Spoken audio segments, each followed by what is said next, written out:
Hi boys and girls, I'm glad you can join me for another read aloud.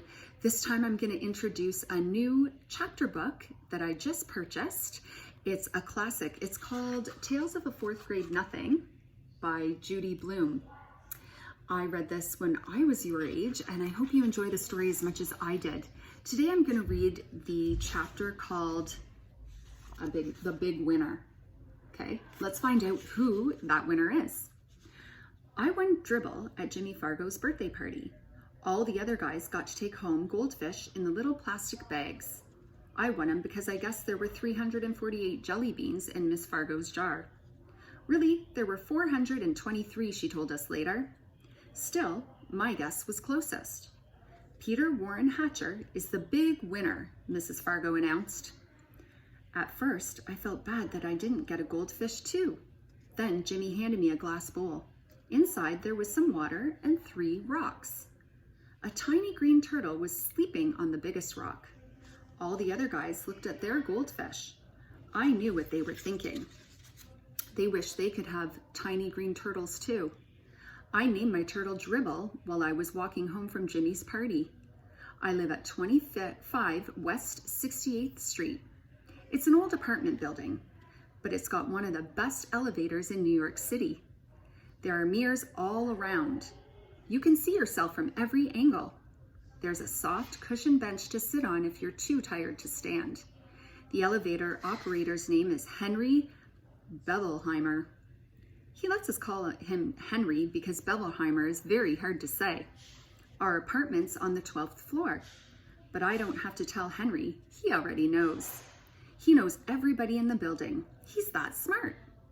He even knows I'm 9 and in 4th grade. I showed him Dribble right away. I won him at a birthday party, I said. Henry smiled. Your mother's going to be surprised. Henry was right. My mother was really surprised. Her mouth opened when I said, just look at what I won at Jimmy Fargo's birthday party.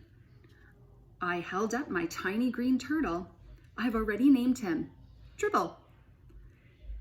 Isn't that a great name for a turtle? My mother made a face.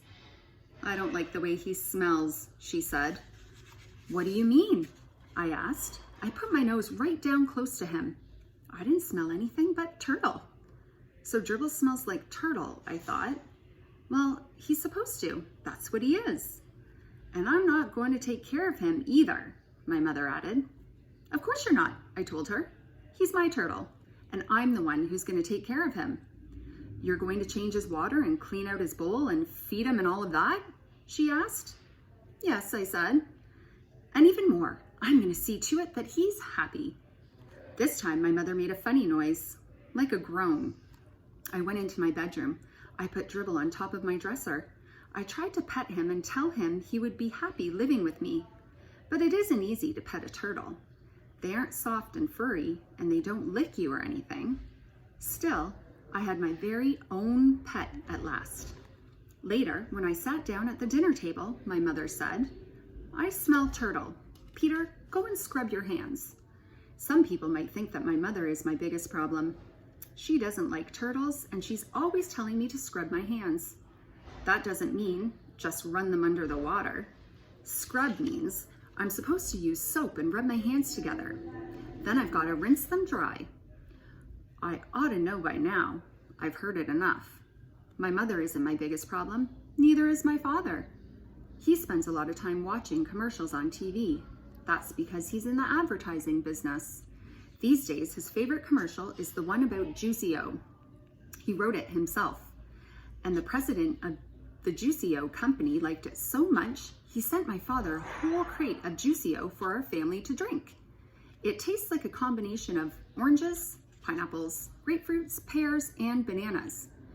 And if you want to know the truth, I'm getting pretty sick of drinking it. But Juicy-O isn't my biggest problem either. My biggest problem is my brother, Farley Drexel Hatcher. He's 2.5 years old. Everybody calls him Fudge. I feel sorry for him if he's gonna grow up with a name like Fudge. But I don't say a word. It's none of my business. Fudge is always in my way. He messes up everything he sees. And when he gets mad, he throws himself flat on the floor and screams, and kicks, and he bangs his fists. The only time I really like him is when he's sleeping. He sucks 4 fingers on his left hand and makes a slurping noise. When Fudge saw Dribble, he said, "Oh, see." And I said, "That's my turtle. Get it? Mine. You don't touch." Fudge said, "No touch." Then he laughed like crazy. That's the end of chapter 1, boys and girls. I want you to think of a time when you felt like Peter. Okay? Comment below. Let me know if you liked the chapter and what you liked best about it. Join me tomorrow for chapter number 2. Bye for now.